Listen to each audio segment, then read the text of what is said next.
الحمد لله رب العالمين والصلاة والسلام على رسوله الأمين أما بعد أعوذ بالله من الشيطان الرجيم بسم الله الرحمن الرحيم يا أيها الذين آمنوا اتقوا الله حق تقاته ولا تموتن إلا وأنتم مسلمون يا أيها الناس اتقوا ربكم الذي خلقكم من نفس واحدة وخلق منها زوجها وبث منهما رجالا كثيرا ونساء واتقوا الله الذي تساءلون به والأرحام إن الله كان عليكم رقيبا يا أيها الذين آمنوا اتقوا الله وقولوا قولا سديدا يصلح لكم أعمالكم ويغفر لكم ذنوبكم ومن يطع الله ورسوله فقد فاز فوزا عظيما قال الله سبحانه وتعالى واعبدوا الله ولا تشركوا به شيئا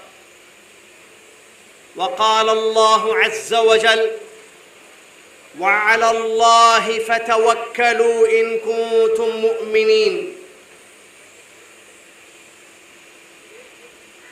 وقال النبي صلى الله عليه وسلم لو توكلتم على الله حق توكله لرزقكم كما يرزق الطيور تغدو خماصا وتروح بطانا الحديث أو كما قال رسول الله صلى الله عليه وسلم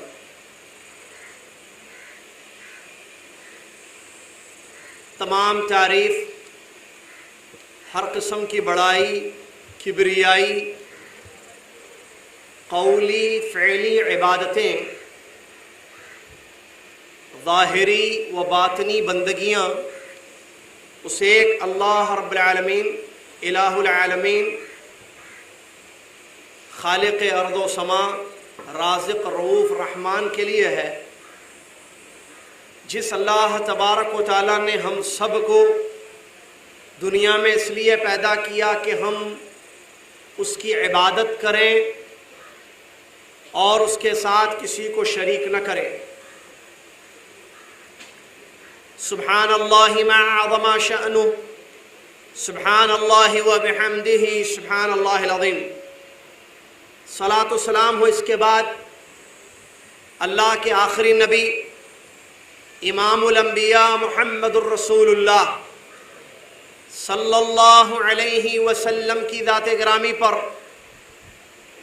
جن کو رب تعالیٰ نے ہمارے لیے رحمت والے نبی اسوہ حسنہ خاتم الانبیاء بنا کر مبعوث فرمایا آپ کے طریقے پر اللہ کی عبادت کرنے کا حکم دیا آپ کی لائی ہوئی شریعت کو قبول کرنا آپ کے احکام پر عمل کرنا آپ کے منع کردہ چیزوں سے اپنے آپ کو بچانا اس کا حکم دیا گیا اللہم صلی علی محمد وعلی آل محمد كما صليت على إبراهيم وعلى آل إبراهيم إنك حميد مجيد اللهم بارك على محمد وعلى آل محمد كما باركت على إبراهيم وعلى آل إبراهيم إنك حميد مجيد اس حمد و صلاۃ کے بعد آج کا یہ عظیم الشان جزاک اللہ خیر اجتماع صدائے انصاف کانفرنس کھیڑ کے اس علاقے میں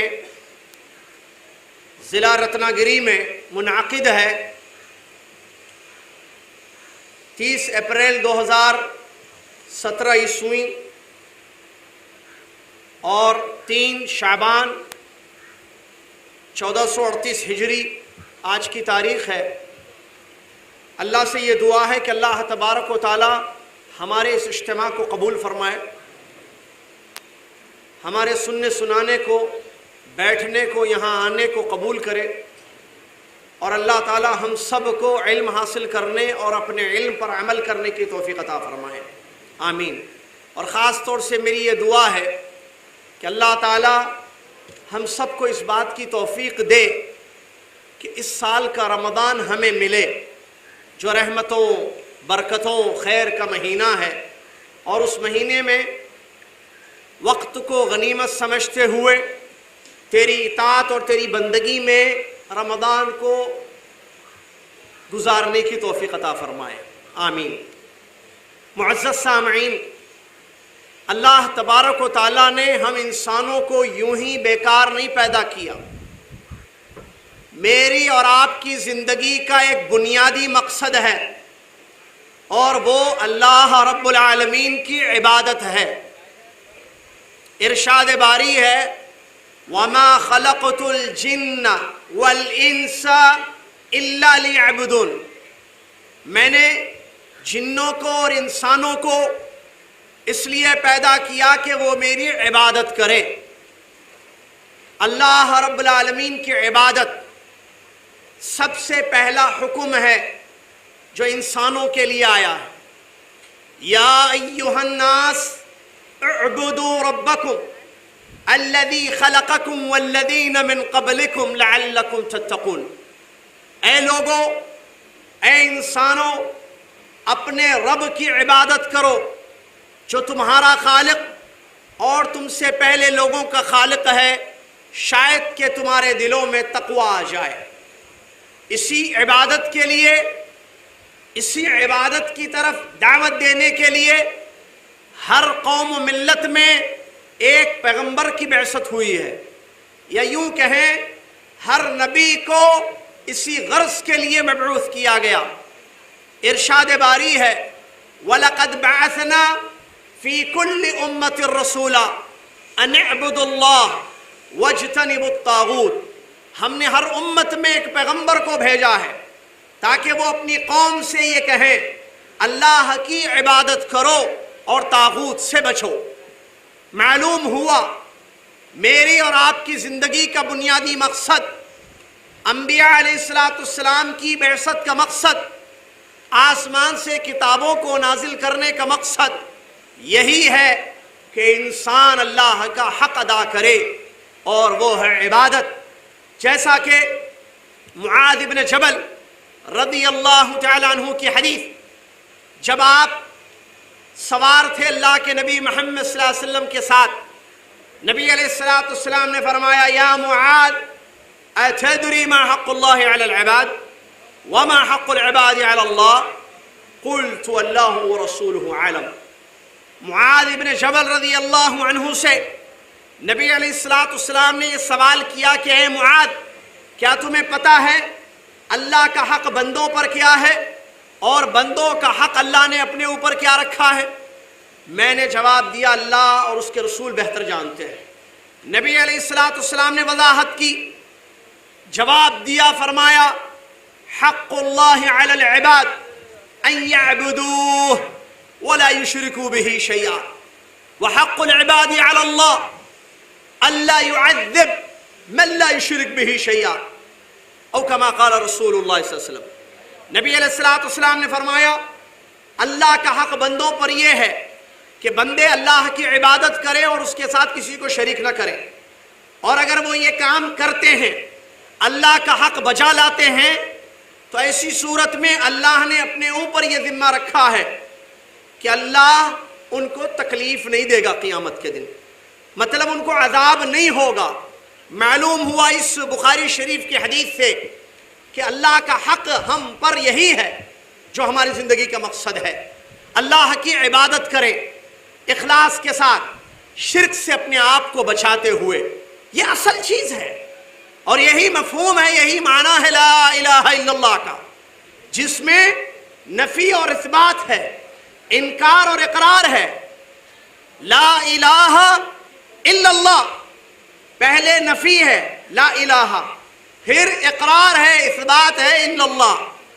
لا الہ نہیں ہے کوئی سچا معبود الا اللہ، سوائے اللہ کے، لا معبود بحق الا اللہ، اس کی تفسیر ہے عربی میں، حقیقت میں اللہ کے سوا کوئی ذات عبادت کے لائق نہیں ہے، حقیقت میں اللہ کے سوا کوئی ذات عبادت کے لائق نہیں ہے۔ یہ کلمہ ہے ہمارا، لا الہ الا اللہ، آسمان و زمین کا سب سے بڑا سچ، اس روئے زمین پر سب سے بڑا سچ جو بولا گیا، لا الہ الا اللہ، اللہ کے سوا کوئی سچا معبود نہیں ہے۔ یہ میری اور آپ کی زندگی کا مقصد ہے، اللہ کا یہ حکم ہے وَاعْبُدُوا اللَّهَ وَلَا تُشْرِكُوا بِهِ شَيْئًا، اللہ کی عبادت کرو اور اس کے ساتھ کسی چیز کو شریک نہ کرو۔ جہاں قرآن کی ان آیتوں میں عبادت کا لفظ ہمیں ملتا ہے، وہاں عبادت سے مراد توحید ہے، شرک والی عبادت نہیں، اخلاص کے ساتھ کی جانے والی عبادت۔ عبداللہ بن عباس رضی اللہ تعالی عنہما مفسر قرآن فرماتے ہیں جہاں کہیں عبادت کا حکم ہے یا عبادت کا لفظ تمہیں قرآن میں ملتا ہے، وہاں مراد توحید ہے۔ کیا مطلب توحید؟ ایک اللہ کی عبادت کرنا۔ توحید وحد یوحد سے نکلا ہے، واحد کا معنی آپ جانتے ہیں، کوکن والے عربی اچھی طریقے سے سمجھتے ہیں۔ واحد کا مطلب ایک، وحد یوحد کا مطلب ایک بنانا، ایک کرنا۔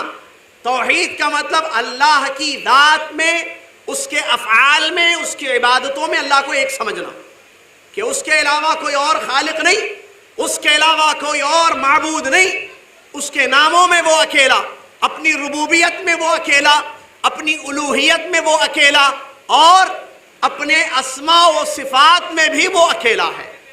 لہٰذا عبادت کے انواع اور اقسام ہیں، ساری قسم کی عبادت، چاہے وہ دعا ہو، توکل ہو، نفع و نقصان کا مالک سمجھنا ہو، سجدے ہو، نذر و نیاز ہو، قربانی ہو، کسی بھی قسم کی عبادت، قولی کیوں نہ ہو، قلبی کیوں نہ ہو، زبان سے کی جانے والی عبادتیں جیسے تلاوت، ذکر، تسبیح، تمحید، تکبیر یعنی اللہ اکبر کہنا، بڑائی بیان کرنا اور اللہ کے کلام کی تلاوت کرنا، زبان سے اس کا شکر بجا لانا، یہ ساری عبادتیں ہیں، یہ قولی۔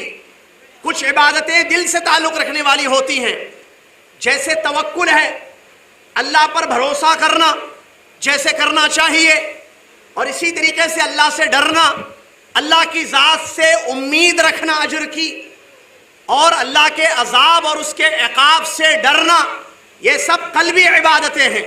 کچھ عبادتیں ظاہری ہوتی ہیں جو اعضاء جسمانی سے کی جاتی ہیں، جیسے سجدے، طواف، قربانی وغیرہ۔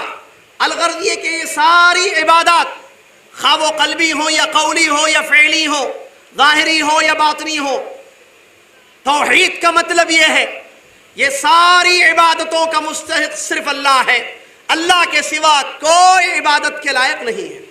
آدمی اگر توحید پر ہوگا تو وہ کامیاب ہوگا، ورنہ اس کے لیے دنیا اور آخرت کا نقصان ہے۔ آج دنیا جس چیز کی تلاش میں ہے، معلوم ہونا چاہیے وہ ہے امن، شانتی، پیسفل لائف۔ پوری دنیا، جائیے سوریا سے پوچھئے، سوریا کے مسلمانوں سے پوچھئے، یا دنیا میں کسی بھی خطے میں انسان آباد ہیں، ان سے سوال کیجئے کہ کیا چاہتے ہو؟ جواب ملے گا امن چاہتے ہیں، امن و امان چاہتے ہیں، سکون کی زندگی چاہتے ہیں، دہشت گردی نہیں، خوف والی زندگی نہیں، بلکہ امن والی زندگی، پیسفل لائف، شانتی چاہتے ہیں۔ اللہ رب العالمین امن و امان کا مالک ہے، ہر چیز کا مالک ہے۔ اس اللہ نے اپنی کتاب میں کیا بیان فرمایا؟ الذین آمنوا، غور سے سنیے آیت کو اور دیکھیے کیا بات اللہ نے بیان فرمائی ہے۔